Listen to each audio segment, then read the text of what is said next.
It's nice to see you back in the real world. This marks the end of my lab tutorial. Feel free to take a break if you need one by exiting through the doors on either side of you. When you are ready, return to the lab and I'll contact you on the headset. You're deciding to stay and continue our work? You're a real go-getter. I like it. Head over to the observation window where you can see Lexi, the dog whose bloodstream you were in earlier.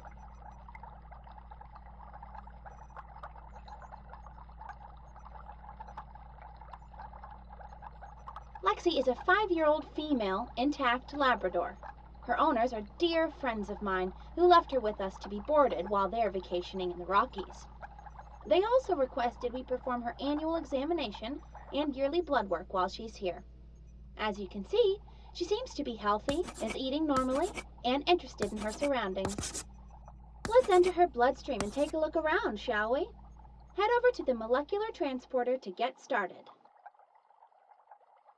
Pick up the tablet and select Lexi's bloodstream. Once again, keep still while you are being transported.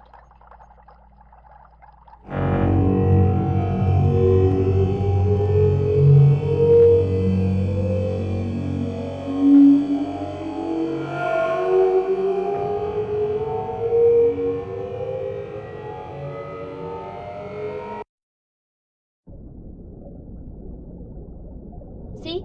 Gets fun after a while. Sometimes, when no one is looking, I zoom in and out of bloodstreams just for fun. Because Lexi's owners wanted blood work to be performed, what better way to do this than being in the thick of it? First, I need to introduce you to some new tools that you'll be using. Keep your eyes focused near the observation pedestal as I am about to activate our CBC data screen. With this screen active, we can collect and review CBC data from Lexi's bloodstream. Since she was just admitted, this will serve as our baseline evaluation. See if you can find each type of cell from her CBC. Scan each cell type to obtain more information using the observation pedestal.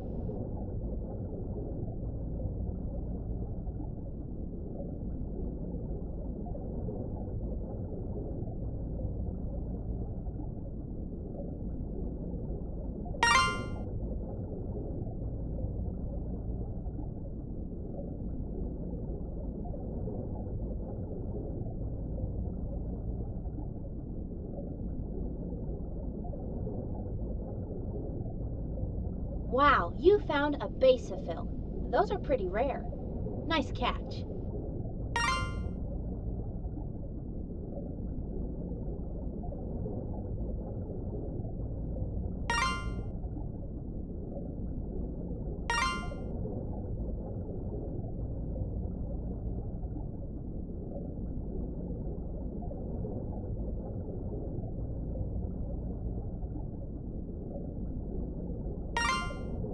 Yep, I think you got 'em all. Looking at the CBC data screen, it looks like all of the cells are within the reference interval. If the cell count was out of the normal interval, you'd see either a red arrow or a blue arrow indicating if it was above or below normal. For each type of cell you scanned, you should have heard an indication sound. This means that the new cell is now stored in your cell bank. Let's look at it now. Open your menu and navigate to the screen named Cell Bank. This is where we store all the cells you've scanned. By navigating this grid, you'll be able to select one. Try selecting one now to activate the Cell Bank hologram projector. It should show up to the left of the CBC data screen.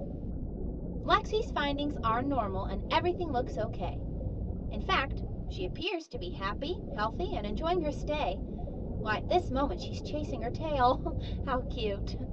Just to make sure she's okay, we'll keep an eye on her. When you're ready, select the time travel button on your handheld menu.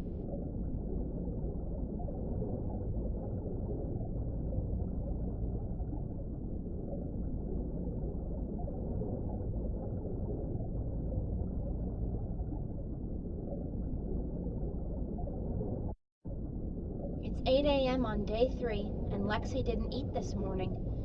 She also doesn't seem too interested in playing with her toys, or me. Let's take a look at her blood again. Activating CBC data screen now. Do the CBC numbers look different from when she was admitted? To check those data, open your handheld device to the main menu and select Previous CBCs.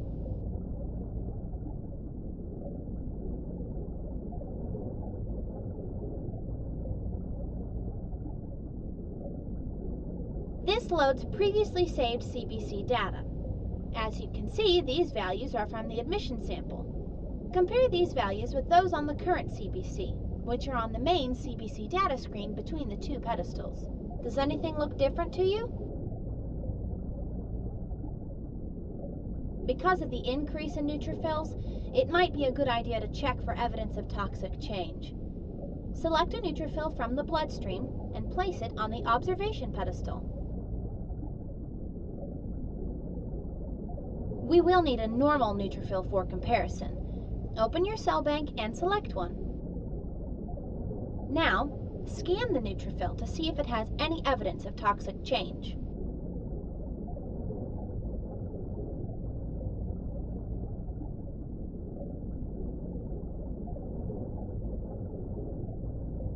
That's right. There aren't any obvious signs of toxic change. There are no Dolly bodies, the cytoplasm looks normal, and there aren't any azurophilic granules. Those granules are pretty rare anyway.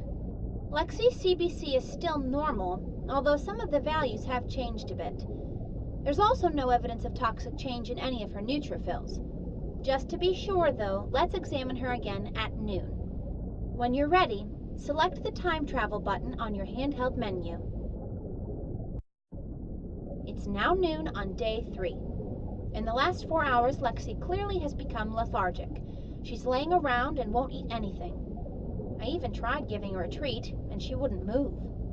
Because she's not acting normally, let's take another look at her blood and check her neutrophils for evidence of toxic change. Activating the CBC data screen now. Well, the total number of leukocytes has increased, which, as you'll remember, is called a leukocytosis. This increase in total leukocytes is due to a doubling of the number of neutrophils. This makes it a moderate neutrophilic leukocytosis.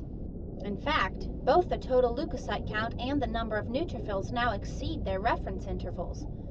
Grab a neutrophil and check it for toxic changes by comparing it to a normal neutrophil from your cell bank.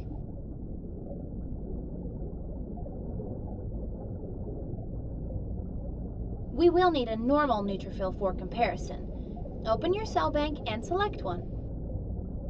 Now, scan the neutrophil to see if it has any evidence of toxic change.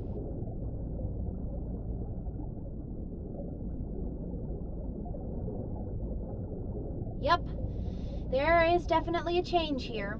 The cytoplasm is more basophilic than normal. This is a feature of so-called toxic change. It is important to know that changes like this are not due to toxemia. They are morphologic abnormalities that occur when neutrophils are forced to mature more rapidly than normal. In most cases, this occurs in response to inflammation. Notice that a small number of leukocytes are leaving the bloodstream. See if you can find all of the places where they are leaving.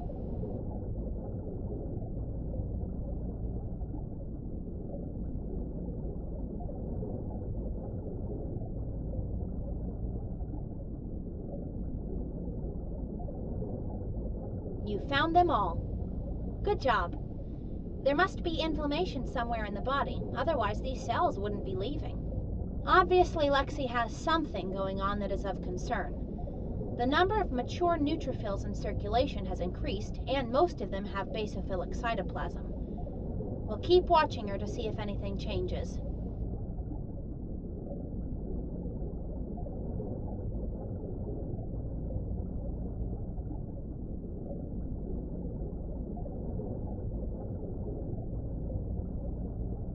It is now 8 a.m. on day 4.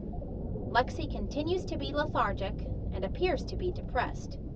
At this time, let's do another CBC to see what's going on. Activating CBC data screen now. Evaluate her current CBC data and compare some neutrophils to normal ones from your cell bank. It looks like there are some different looking neutrophils in circulation now.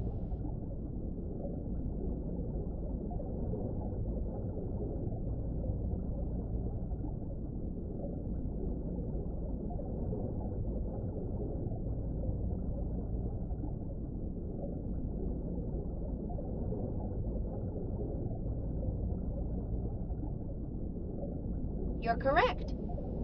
This neutrophil contains Dolly bodies, which are clumps of ribosomes. Although Dolly bodies can be seen in mature neutrophils, they occur more often in neutrophils released prematurely. You can compare this cell to a normal neutrophil in your cell bank to see the difference. You're correct.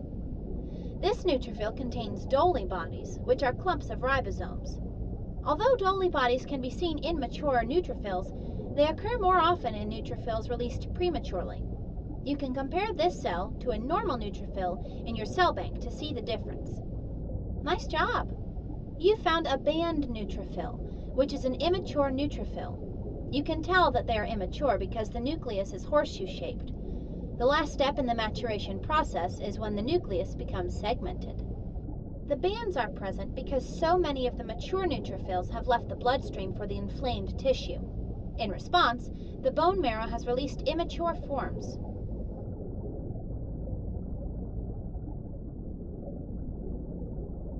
Hey there. It is now 8 a.m. on day 5. Needless to say, it's been an interesting 24 hours. Not only has Lexi continued to be lethargic and depressed, but she's vomited in her cage, too. I noticed that her abdomen was distended, so I asked our diagnostic imaging specialist to perform an abdominal ultrasound. Based on the ultrasound exam findings, it looks like we have a diagnosis of pyometra. I've contacted the owners to let them know that emergency abdominal surgery needs to be performed. While the technicians are setting up the surgery room, let's collect blood for a preoperative CBC. Activating CBC data screen now. As you've done previously, compare her current and prior CBC values. Also, you'll want to examine some of her neutrophils for evidence of toxic change. It's always a good idea to compare these cells to normal ones collected at admission. Did you notice that the number of monocytes has increased and now exceeds the normal reference interval? Because there are more bands in circulation, Lexi has a neutrophilic leukocytosis with a left shift and a monocytosis. Plus, the lymphopenia has persisted. Also, look at how many neutrophils are leaving the blood vessel now. So many.